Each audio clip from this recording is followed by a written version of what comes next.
মা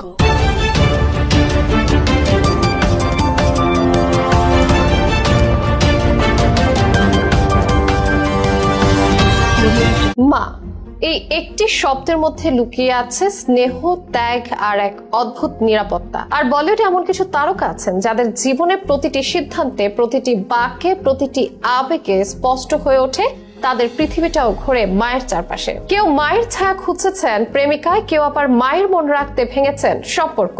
কেউ প্রকাশ্যে বলেন, কেউ চুপিসারে বোঝান তাদের জীবনের শ্রেষ্ঠ অনুপ্রেরণা মা। এমনও আছেন যারা জীবনের প্রতিটি সিদ্ধান্তে খুঁজেছেন মায়ের সম্মতি। সালমান খান থেকে রণবীর কাপুর, অভিষেক বচ্চন থেকে সঞ্জয় লীলা বানসালি, তালিকাটা বেশ দীর্ঘ। কে কিভাবে মায়ের জন্য ত্যাগ স্বীকার করেছেন, কে কিভাবে দিয়েছেন মায়ের প্রতি ভালোবাসার প্রমাণ।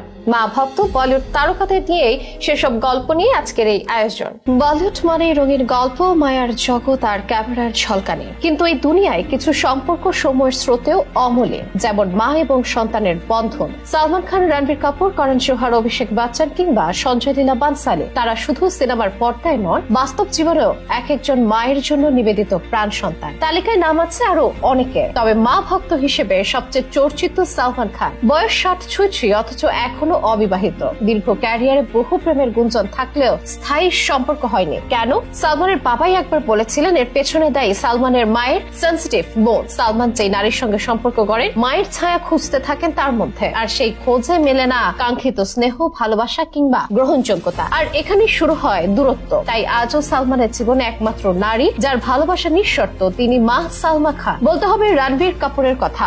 দীপিকা, ক্যাটরিনা কিংবা নার্গিস তার প্রেমের তালিকার দীর্ঘ, কিন্তু প্রতিটি সম্পর্কের গন্তব্য ঠিক হয়নি। মা নিতু কাপুরের অসম্মতির কারণেই নাকি ভেঙে গেছে অনেক সম্পর্ক। ক্যাটরিনার সঙ্গে রণবীরের গভীর সম্পর্ক ছিল, তখন একসময় মিডিয়া এমনকি পরিবারের সদস্যরাও ধরেই নিয়েছিলেন বিয়ের সানাই বাজবে, কিন্তু মা নিতুর না সেখানেই দেয় তালা। পরে যখন আলিয়া ভাট জীবনে আসেন, তখনই যেন সবকিছু সহজ হয়ে যায়, কারণ মায়ের সায় ছিল তাতে। আজ আলিয়া রণবীরের সুখী দম্পতি, আর তার পেছনে নিতু কাপুরের গ্রহণযোগ্যতা ছিল এক বড় অনুঘটক। নামী পরিচালক করণ জোহরও নিজেকে চিনিয়েছেন মা ভক্ত হিসেবে। হয়তো প্রেম প্রসঙ্গ বা দাম্পত্য নেই জীবনে, কিন্তু ভালোবাসায় তার ঘর ভরপুর। সেই ভালোবাসা তার মা হিরু জোহরের জন্য। করণ জোহর বলেছে, আমার জীবনটাই হলো আমার মা। সারোগেসির মাধ্যমে যমজ সন্তান নিলেও সেই সাহসটা জুগিয়েছেন হিরু জোহর। জীবনের প্রতিটি সিদ্ধান্তে, প্রতিটি বাঁকে করণ জোহর পেয়েছেন তার মাকে, যাকে মানের বন্ধু, অভিভাবক এবং প্রেরণা দাত্রী হিসেবে। তালিকার আছেন অভিষেক বচ্চন। ঐশ্বরিয়া রায়ের সঙ্গে বিবাহিত হলেও মায়ের প্রতি তার অনুগত্য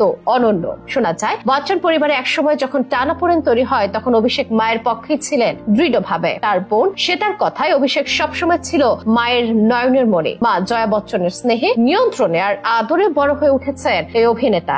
নামী নির্মাতা সঞ্জয় লীলা বানসালিও মায়ের জন্য নিবেদিত প্রাণ। তার নামেই লেখা আছে ভালোবাসার ইতিহাস। মায়ের নাম লীলা নিজের নামের সঙ্গে জুড়ে নিয়েছেন, হয়ে উঠেছেন সঞ্জয় লীলা বানসালি। জীবনের প্রতিটি কাজের পেছনে মায়ের অবদান স্বীকার করেন তিনি। পুরস্কার মঞ্চ হোক কিংবা নির্মাণ পরিকল্পনা, মায়ের সঙ্গে শেয়ার না করে যেন অসম্পূর্ণ লাগে। এমন ভালোবাসা নিঃসন্দেহে বলিউডে বিরল। আরো একজন যার কথা না বললেই নয়, তিনি বলিউড বাদশাহ শাহরুখ খান। বাবা হারানোর পর মা ছিলেন তার একমাত্র অবলম্বন। মায়ের মৃত্যু তাকে ভেঙে দিয়েছিল মানসিকভাবে। আজও শাহরুখ বলেন, জীবনের সবচেয়ে বড় অনুপ্রেরণা ছিলেন তার মা, আর সেই মায়ের স্বপ্ন পূরণ করতেই নিজেকে কিং খান বানিয়েছেন তিনি। গ্ল্যামার আর খ্যাতির বাইরে সব তারকাদের জীবনের সবচেয়ে বড় সত্য হলো এই মা সেনসিটিভ ভালোবাসা।